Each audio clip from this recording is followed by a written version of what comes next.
Um, Industriousness, she was extremely busy. What I did not imbibe from her, she was a very outgoing person. Whereas I am a withdrawn person, I am an introvert, I am not an extrovert, which helps me in my journey through thinking in terms of, if you think about disease and a control and a program, I can sit and dialogue with myself.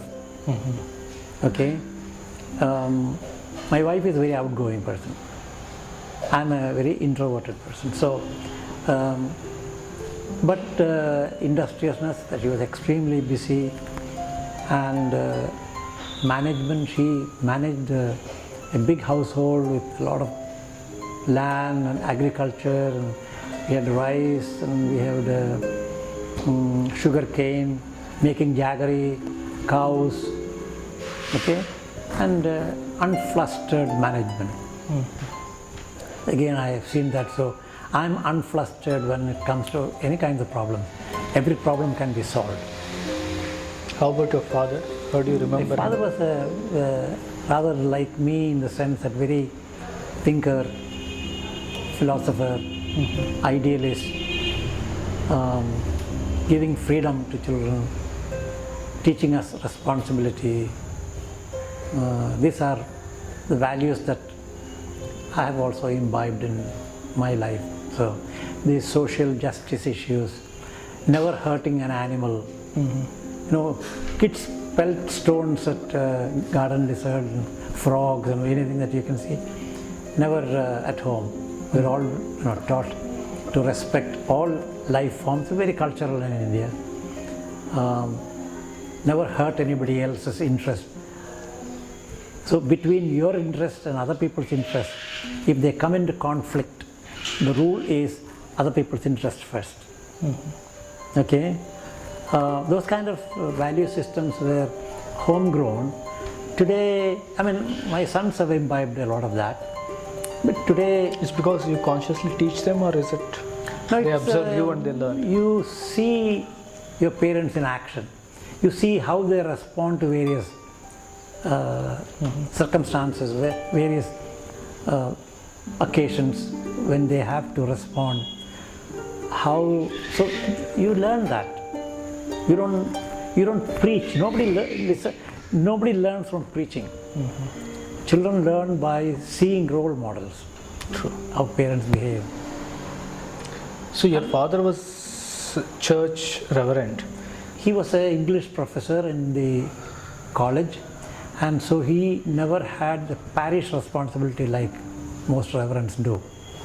Okay, so he became a reverend out of his own his own interest, motivation, and so he continued as a college professor and a reverend, and so he managed the college chapel, or it's not a parish, catering to the needs of the students and staff who were in our church denomination. So that was an eye-opener for many people in that sense. You are not a reverend to be employed by the church to work in a parish. You can be a freelance reverend. No income out of being reverend, but you fulfill the spiritual needs of a community.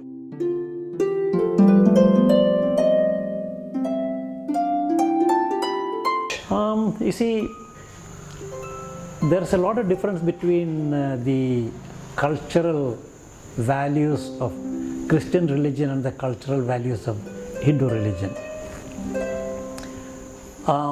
Yes, I'm aware of both. I balance both, and my sense of service to the community, my sense of research for the sake of teaching. You have to create evidence for teach. This is a part of my Christian cultural upbringing, or my value system. In the Indian culture, research is not that important. Teaching is from the book to teaching, instead of learning new things and teach. Knowledge is for your own edification.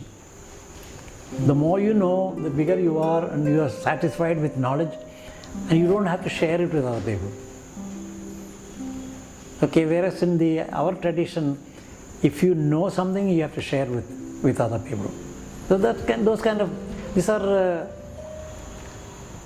these are important because why did I search for HIV? Because it is prevention of a potential problem looming large on the horizon. Mm-hmm. Why are you worried about it? Mm-hmm. Because in our culture, go heal is an important part. That's why a lot of mission hospital came up. I have interpreted go heal to include go prevent. So immunization is a prevention. It's a religious duty. I mean, religious, not in the sense religious of way of doing it. Yeah, it's a religious within quotation marks, not religious, but it's a value system in which you have to prevent disease in others if you know how to prevent disease. Primo Levi was an Italian prisoner in Nazi time.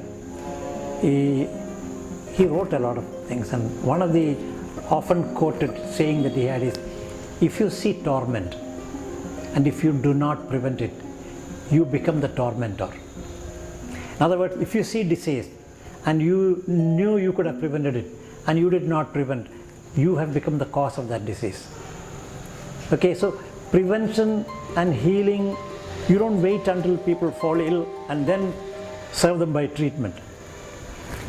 So the whole issue of the ideological, philosophical underpinning of all that I did and I am continuing to do come from that